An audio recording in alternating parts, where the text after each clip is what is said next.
O governo está falando em blefe. Não sei se é blefe, vamos ver, né? Olha, tem tanta coisa nessa fala do Haddad que merece análise. A primeira coisa que, sim, ele impôs as cotas e depois ele impôs a tarifa e depois o Brasil houve as cotas, né? O Brasil se beneficiou das cotas. O que agora o Trump extinguiu, né? Essa ordem executiva dele acabou com as cotas, né? Então não tem mais. Portanto, o Brasil entrou, ele começa, nesse trecho que nós ouvimos ao início, ele diz, isso aí não é contra o Brasil.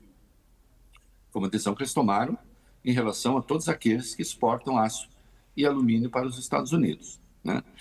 O ministro usou uma palavra importante, ele disse, isso é contraproducente, né? O que quer dizer contraproducente? Contraproducente é quando você toma uma medida visando um determinado efeito e produz efeito rigorosamente contrário àquilo que você pretendia. É isso que é contraproducente, né? No caso do Trump, não chega a ser exatamente contraproducente se as coisas forem para valer, porque o que o Trump quer e os sociopatas que o cercam, eles querem justamente por fim a globalização. É por isso que eu digo que o Trump é o maior líder anticapitalista dos últimos anos no mundo, não é? Porque qual é a fase? Isso é muito importante entender. A fase atual do capitalismo é a fase da globalização da economia. O que é a globalização da economia? As cadeias produtivas mundo afora se integram e, com isso, você tem um barateamento geral de custos e isso, digamos assim, na versão daqueles que são fãs da globalização, e em parte eu sou bastante, né? Você tira milhões de pessoas da pobreza desse modo. E tirou.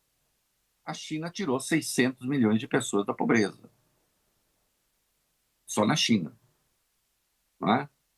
A globalização também, para a nossa indústria, ela não foi muito boa, mas mais em razão de escolhas internas que se fizeram do que propriamente da globalização, mas ela foi positiva para o Brasil também, enfim. Eu acho que ela foi positiva para o mundo, não é?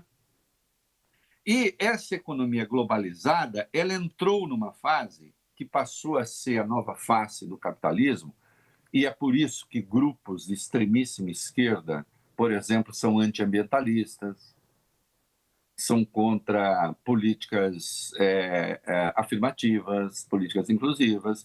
Se você pega um pensamento genuinamente de extrema esquerda, eles vão falar que tudo isso não passa de um discurso diversionista inventado pela globalização, pelo neoliberalismo, pelo não sei o quê, para desviar os trabalhadores de sua verdadeira luta. Não é a minha visão, mas isso existe. Só que a extrema-direita também não gosta da globalização, porque a globalização, neste momento, nesta fase, ela é a globalização que se preocupa com o meio ambiente, porque reconhece que tudo mais constante a coisa vai para o brejo. O Brasil está aqui derretendo calor, né? Boa parte do Brasil, né? Se preocupa com políticas inclusivas, né? Identitárias, de minorias raciais, etc. Né? Existe essa fase da globalização que, digamos, impôs regras de um capitalismo humanizado. A extrema-direita é contra isso. A extrema-direita diz, isso destrói os nossos valores, isso destrói as nossas tradições, isso destrói... Que é a coisa do Trump. Né? E aí, então, ele opera ao mesmo tempo uma revolução que ele pretende que seja uma revolução cultural, não é?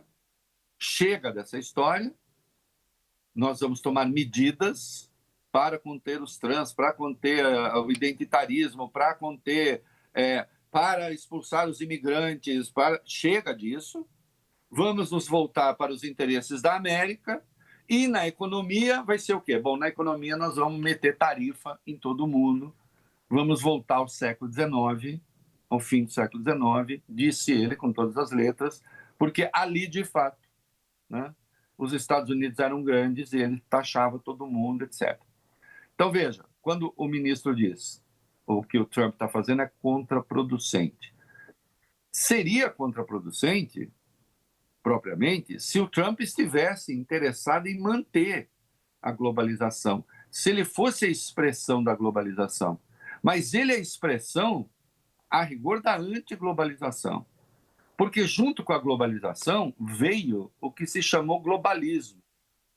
E pensadores mundo afora passaram a tratar e acusar o tal do globalismo, que no Brasil a expressão mais evidente foi Olavo de Carvalho. Né?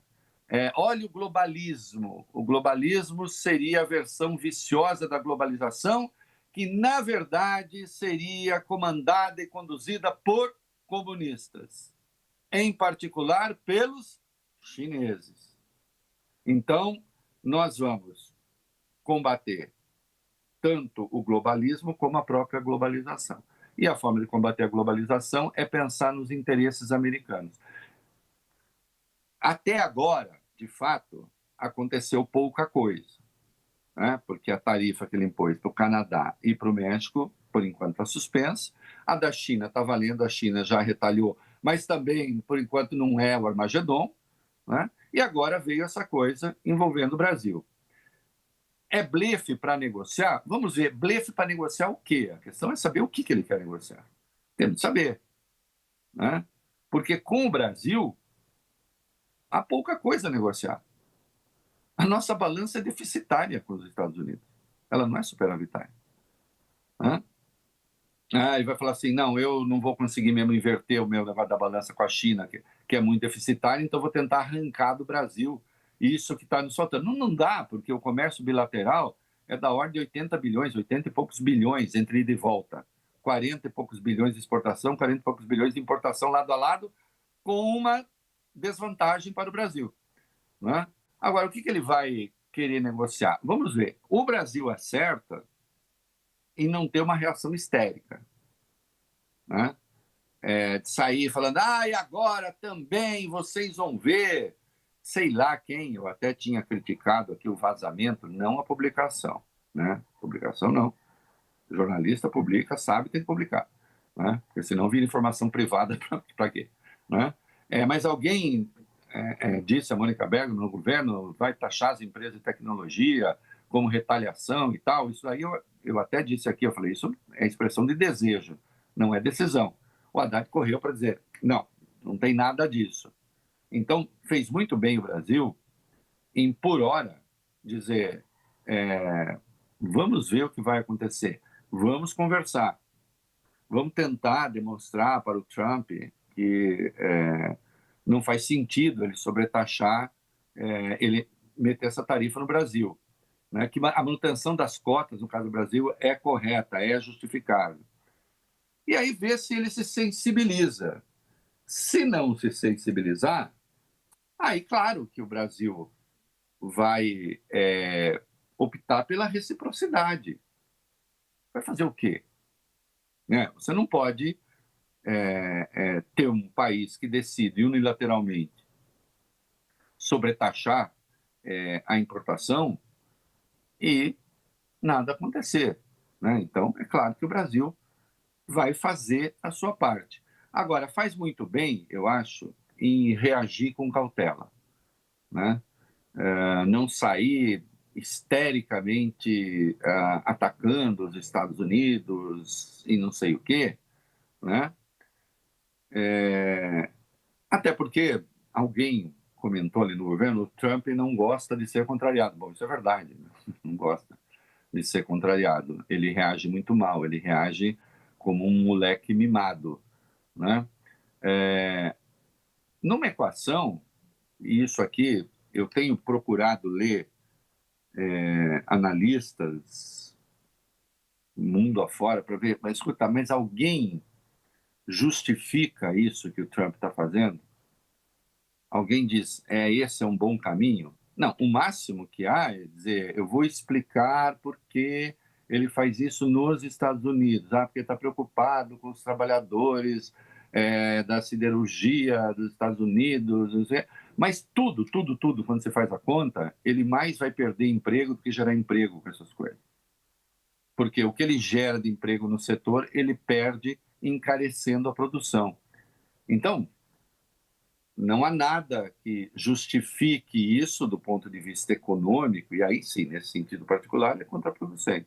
Agora, do ponto de vista de quem quer desmontar a globalização, porque a extrema-direita a qual ele se liga quer isso, né? O tal do projeto 25, né? Agenda 25 da extrema-direita americana, né?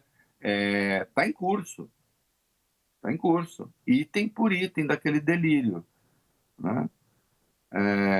Onde vai dar, não sei, tem coisas piores até acontecendo nos Estados Unidos, né?